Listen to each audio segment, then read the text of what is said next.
রমজানের শেষ বিকেলে আকাশে যখন খুশির ঈদের বার্তা ভেসে ওঠে, তখন বাঙালির হৃদয়ে অনুরণিত হয় এক অমর সুর। রমজানের ওই রোজার শেষেই এলো খুশির ঈদ। আজ থেকে প্রায় 95 বছর আগে এই গানটি শুধু একটি সুর ছিল না, ছিল বাংলা ইসলামী সঙ্গীতের এক নতুন বিপ্লবের সূচনা। আর সেই ইতিহাসের কেন্দ্রে ছিলেন কবি কাজী নজরুল ইসলাম ও প্রখ্যাত গায়ক আব্বাস উদ্দিন আহমদ।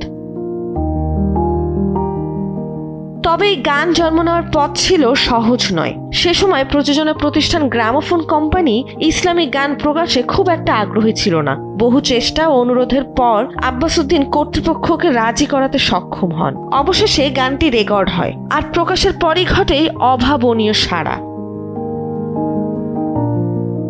গানটি দ্রুত ছড়িয়ে পড়ে বাংলার ঘরে ঘরে। যে মানুষ একসময় গান শুনলে কানে আঙুল দিত, তারাও মুগ্ধ হয়ে শুনতে থাকে আল্লাহ রাসূলের নামের সুর। আল্লাহ নামের বীজ বুনেছি, নাম মোহাম্মদ বল রে মন। এমন অসংখ্য গান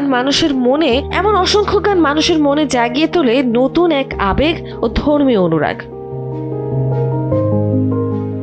নিজের আত্মজীবনী দিনলিপি ও আমার শিল্পী জীবনের কথাতে আব্বাস উদ্দিন লিখেছেন, নজরুলের কলমে তখন যেন ইসলামী গানের এক নবজাগরণ শুরু হয়। তাদের যৌথ প্রচেষ্টায় বাংলা ভাষায় ইসলামী সঙ্গীত পায় নতুন প্রাণ, আর সেই সুর আজও ঈদের আনন্দে বাঙালির হৃদয়ে বাজতে থাকে।